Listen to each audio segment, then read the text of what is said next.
యుద్ధం. ఈ పేరు వింటే రష్యా, ఉక్రెయిన్, ఇజ్రాయెల్, గాజా పేర్లు వినిపిస్తాయి.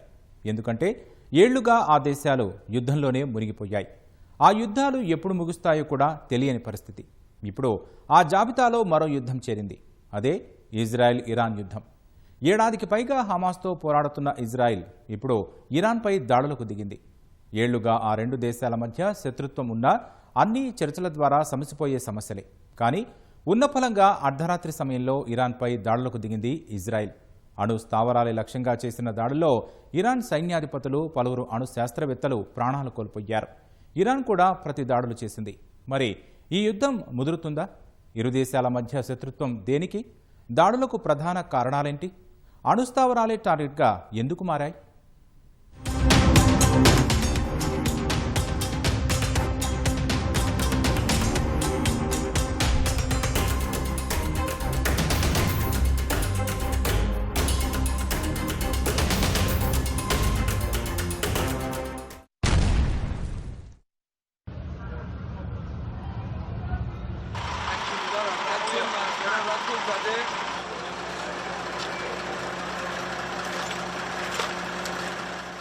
ఉదయం 3:30 ఇరాన్ వాసులంతా నిద్రపోతున్న సమయం. అప్పుడే భారీ శబ్దాలు వారందరినీ ఉలిక్కిపాటుకు గురిచేశాయి. ఇరాన్లోని అణుస్థావరాలే లక్ష్యంగా ఇజ్రాయెల్ శుక్రవారం తెల్లవారుజామున దాడులకు దిగింది. ఆపరేషన్ రైజింగ్ లయన్ పేరిట ఇజ్రాయెల్ ఇరాన్ అణు కర్మాగారం లక్ష్యంగా వైమానిక దాడులకు పాల్పడింది. ఇజ్రాయెల్ నిఘా సంస్థ మొస్సాద్ రహస్య ఆపరేషన్ల ద్వారా లాంగ్ రేంజ్ మిసైల్ స్థావరాలు, ఎయిర్ డిఫెన్స్ వ్యవస్థలను ధ్వంసం చేశాయి. ఆపరేషన్ రైజింగ్ లయన్లో భాగంగా ఇరాన్పై దాడికి ఇజ్రాయెల్ నుంచి భారీ ఎత్తున ఫైటర్ జెట్లను పంపింది. ఈ విషయాన్ని ఐడిఎఫ్ ప్రతినిధి బ్రిగేడియర్ జనరల్ ఎఫ్పే డెఫ్రిన్ వెల్లడించారు. ఇరాన్ కాలమానం ప్రకారం గురువారం అర్ధరాత్రి దాటిన తర్వాత టెహ్రాన్పై ఇజ్రాయెల్ దాడులు చేసింది. ఆ తర్వాత శుక్రవారం ఉదయం మరో దశ దాడులు ప్రారంభించింది. ఇరాన్లోని న్యూక్లియర్ ప్లాంట్, సైనిక స్థావరాలే లక్ష్యంగా టెల్ అవీవ్ విరుచుకుపడింది. మొత్తం 5 దశల్లో దాడులు చేసినట్లు పేర్కొంది. యురేనియం శుద్ధి కేంద్రంపై ఇజ్రాయెల్కు చెందిన జట్లు పలుమార్లు దాడులు చేశాయి. అక్కడ భారీ ఎత్తున పొగ కమ్ముకున్న దృశ్యాలు బయటకొచ్చాయి. ఇరాన్కు నతాంజ్ అణుశుద్ధి కేంద్రం తీవ్రంగా దెబ్బతిన్నట్లు ఇజ్రాయెల్ డిఫెన్స్ ఫోర్స్ ఐడిఎఫ్ వెల్లడించింది.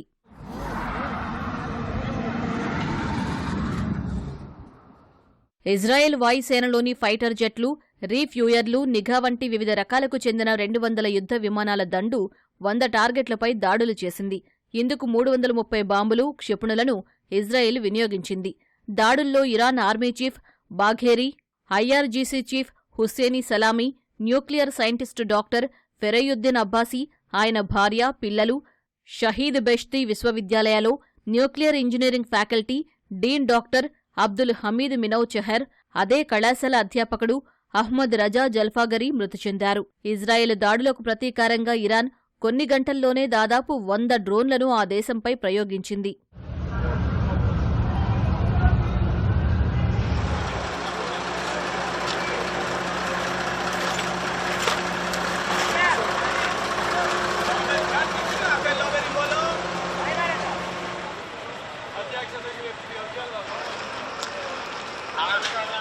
ఇరాన్పై దాడికి ఇజ్రాయెల్ వ్యూహాత్మకంగా వ్యవహరించింది.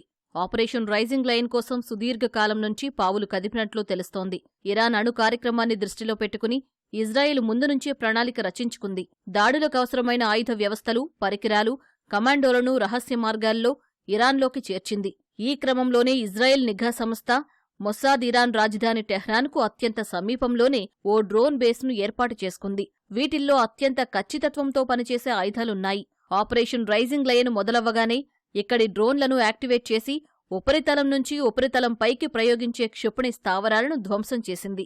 వీటితో పాటు ఎయిర్ డిఫెన్స్ వ్యవస్థలను నాశనం చేసింది. మధ్య ఇరాన్లోని యాంటీ ఎయిర్క్రాఫ్ట్ సైట్స్ వద్ద ఇజ్రాయెల్ కమాండోలు అత్యంత ఖచ్చితత్వంతో పనిచేసే ఆయుధాలను మోహరించి దాడులు చేశారు. ఇరాన్కి ఇజ్రాయెల్కి మధ్య 1000 కిలోమీటర్లు మాత్రమే దూరం ఉంది. ఇరాన్ని తలుచుకుంటే ఇజ్రాయెల్ ఏమైనా చేయగలిగేటటువంటి అవకాశం ఉంది. అదే సమయంలో ఇప్పటికే అణ్వాయుధాలు గనక ఇప్పటికే సంసిద్ధం అయినట్టయితే, సన్నద్ధం అయినట్టయితే, తయారైనట్లయితే కనుక ఇరాన్ వాటిని ఇజ్రాయెల్పై ప్రయోగించే నేపథ్యంలో ప్రయోగించాలనే ప్రణాళికను ఏదైతే ఉందో పథక రచన అమలు చేసేటట్టయితే మరి ఇది పెనుముప్పుగా మారుతుంది ఇరాన్. ఎందుకంటే 10 రెట్ల పెద్ద దేశం, జనాభా దృష్ట్యా కానీ విస్తీర్ణం దృష్ట్యా కానీ ఇజ్రాయెల్తో పోల్చినప్పుడు ఇరాన్ 10 రెట్లు పెద్దది. మరి ఇవాళ రోజున అటు ముస్లిం దేశాలకు అండగా ఉన్నటువంటి ఇరాను, మరి దానికి భిన్నంగా ఉన్నటువంటి ఇజ్రాయెలు, వీటి మధ్య పచ్చగడ్డి వేస్తే బొగ్గుమనే పరిస్థితులు ఉన్నాయి. ఏదో నిన్న మొన్నటిదాకా స్వల్పమైనటువంటి డ్రోన్ ఘర్షణలు, క్షిపణి ఘర్షణలతో వేడెక్కినటువంటి 2 ప్రాంతాలు మరి ఇవాళ రోజున యుద్ధం అంచునున్నాయి. ఈ శాంతి సామరస్యాలు వెళ్లి విరియాలంటే ప్రపంచ పెద్దలందరూ సంయమనంతో వ్యవహరించాలి, ముందుకు రావాలి, వారి మధ్య సయోధ్య కలిగించాలి, ప్రపంచ శాంతికి బీజాలు వేయాలి. ఇజ్రాయెల్ దాడులకు కారణాలేంటి అంటే ఇరాన్ నుంచి పొంచి ఉన్న ముప్పును ఎదుర్కొనేందుకు దాడులు చేసింది.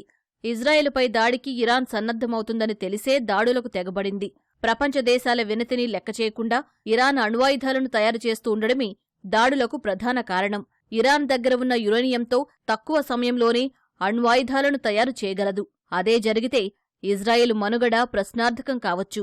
ఇదే విషయాన్ని గ్రహించిన ఇజ్రాయెల్ ముందస్తుగానే ఇరాన్పై దాడులు చేసింది. అయితే అణు ఒప్పందం కుదుర్చుకునేందుకు అమెరికాతో ఇరాన్ చర్చలకు ఏర్పాట్లు జరుగుతున్న సమయంలోనే దాడులు జరిగాయి. దాడులపై స్పందించిన ఇజ్రాయెల్ ప్రధాని నెతన్యాహు తమ మనుగడను సవాల్ చేసే ఇరాన్ ముప్పును తిప్పికొట్టేందుకే దాడులు చేసినట్లు తెలిపారు. ముప్పును పూర్తిగా తొలగించేంతవరకు ఆపరేషన్ రైజింగ్ లయన్ కొనసాగుతుందని వెల్లడించారు. ఇటీవలి కాలంలో ఇరాన్ అధిక మొత్తంలో శుద్ధి చేసిన యురేనియంను ఉత్పత్తి చేసిందని, దాంతో 9 అణుబాంబులు తయారు చేయవచ్చని నెతన్యాహు పేర్కొన్నారు. ఇరాన్ వల్ల అణుముప్పు ఉందని ఇజ్రాయెల్ భావిస్తోంది. తన ఉనికికే ముప్పు వాటిల్లే పరిస్థితులు ఉన్నాయని ఇజ్రాయెల్ చేస్తున్నటువంటి వాదనలు ఏవైతే ఉన్నాయో దానికి సరైన సమాధానం ఇరాన్ దగ్గర లేదు. ఎందుకంటే ఒక 18 వారు అణు హెడ్లు ఏదైతే ఉన్నాయో, న్యూక్లియర్ హెడ్లు 18 హెడ్లకు సరిపడా శుద్ధి చేసినటువంటి యురేనియం నిల్వలు తాజాగా ఇరాన్ దగ్గర ఉన్నాయి.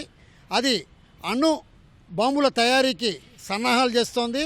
దీనివల్ల ఇజ్రాయెల్ లాంటి చిన్న దేశానికి ముప్పని చెబుతూ వస్తోంది ఇజ్రాయెల్. ఇరాన్ అణ్వాయుధాల అభివృద్ధిని నిలువరించేందుకు అమెరికా విశ్వ ప్రయత్నాలు చేస్తోంది. ఈ క్రమంలోనే మరోసారి అణుఒప్పందం కుదుర్చుకోవడానికి అడుగులు వేస్తోంది. దీనిపై ఇటీవల ఒమన్లో ఉన్నతస్థాయి చర్చలు కూడా జరిగాయి. అయితే అమెరికా చేస్తున్న ప్రతిపాదనను Iran supreme leader Ayatollah Khamenei విమర్శించారు. యుఎస్ ప్రతిపాదన తమ చర్యలకు పూర్తిగా వ్యతిరేకంగా ఉందని వ్యాఖ్యానించారు. మరోసారి అమెరికాతో చర్చలకు ఏర్పాట్లు జరుగుతున్న క్రమంలో ఈసారి కూడా నో చెప్పే అవకాశాలు కనిపించాయి. ఇంతలోపే ఇజ్రాయెల్ ఇరాన్పై దాడులకు తెగబడింది. అయితే ఈ దాడుల్లో అమెరికా ప్రమేయం ఏమీ లేదని అధ్యక్షుడు ట్రంప్ స్పష్టం చేశారు. ఇరాన్ ఏదైనా ప్రతీకార దాడులకు పాల్పడితే దాన్ని ఎదుర్కొనేందుకు అమెరికా సెంట్రల్ కమాండ్ సిద్ధంగా ఉందని ట్రంప్ వ్యాఖ్యానించారు. దాని నుంచి అమెరికా తనను తాను రక్షించుకోవడంతో పాటు ఇజ్రాయెల్ను కూడా కాపాడేందుకు సిద్ధంగా ఉంటుందన్నారు. అయితే అణు ఒప్పందం నుంచి 2018లోనే బయటకు వచ్చిన ట్రంప్ మళ్లీ ఒప్పందం చేసుకోమని ఇరాన్పై ఎందుకు ఒత్తిడి పెంచుతున్నారని నిపుణులు చెబుతున్నారు. ఈ న్యూక్లియర్ వెపన్స్ అనేది న్యూక్లియర్ కంట్రీగా ఎదగనివ్వకూడదనేది అమెరికా ఉద్దేశం. ఇరాన్ ఎట్టి పరిస్థితుల్లోనూ ఒక అణ్వాయుధ దేశంగా ఎదగనివ్వకూడదనేది అమెరికా యొక్క మొట్టమొదటి అభిప్రాయం. దాన్ని ఆపాలనుకుంటే చర్చల ద్వారా చేశారు, ఒక వార్నింగ్స్ ఇచ్చారు. చర్చలు జరిగేటప్పుడే ట్రంప్ గారు చెప్పారు, ఇవి మేము చెప్పినట్టు వినకపోతే తీవ్ర పరిణామాలు ఉంటాయన్నారు. ఇవన్నీ ఒక ఎత్తు అయితే ఇప్పుడు ఉన్నట్టుండి ఏకంగా స్ట్రాటజిక్ బేసిస్ పైనే, డిఫెన్స్ బేసిస్ పైనే, మిలిటరీ బేసిస్ పైనే అటాక్ చేయడం, న్యూక్లియర్ ఫెసిలిటీస్ పైన అటాక్ చేయడం అనేది కొంచెం తీవ్రత పెంచిందనేది మనం అనుకోవాలి. ఇరాన్ చుట్టూ అనేక అణు స్థావరాలున్నాయి. అవి పౌర అవసరాల కోసమేనని ఇరాన్ చాలా కాలంగా చెబుతోంది. అయితే ఇరాన్ వాదనతో చాలా దేశాలతో పాటు అంతర్జాతీయ అణుశక్తి సంస్థ IAEA ఏకీభవించడం లేదు. ఇరాన్ అణ్వాయుధాల వ్యాప్తి నిరోధక నిబంధనలను ఉల్లంఘిస్తోందని 20 ఏళ్లలో మొదటిసారి IAEA గవర్నర్ల బోర్డు ప్రకటించింది. అయితే ఇజ్రాయెల్ దాడులను దుండగుడి చర్యలుగానే ఇరాన్ భావిస్తోంది. ఇరాన్ దేశీయులపై జరిగిన దాడిగా భావిస్తూ ఇజ్రాయెల్ను అడ్డుకునేందుకు శక్తి వంచన లేకుండా కృషి చేయనున్నట్లు ఇరాన్ ప్రకటించింది. ఇజ్రాయెల్ ఇరాన్ మధ్య నెలకొన్న పరిస్థితులపై భారత్ ఆందోళన వ్యక్తం చేసింది. ఇరాన్ ఇజ్రాయెల్తో సన్నిహితమైన సంబంధాలు ఉన్నాయని, సమస్యల పరిష్కారానికి మద్దతిస్తామని పేర్కొంది.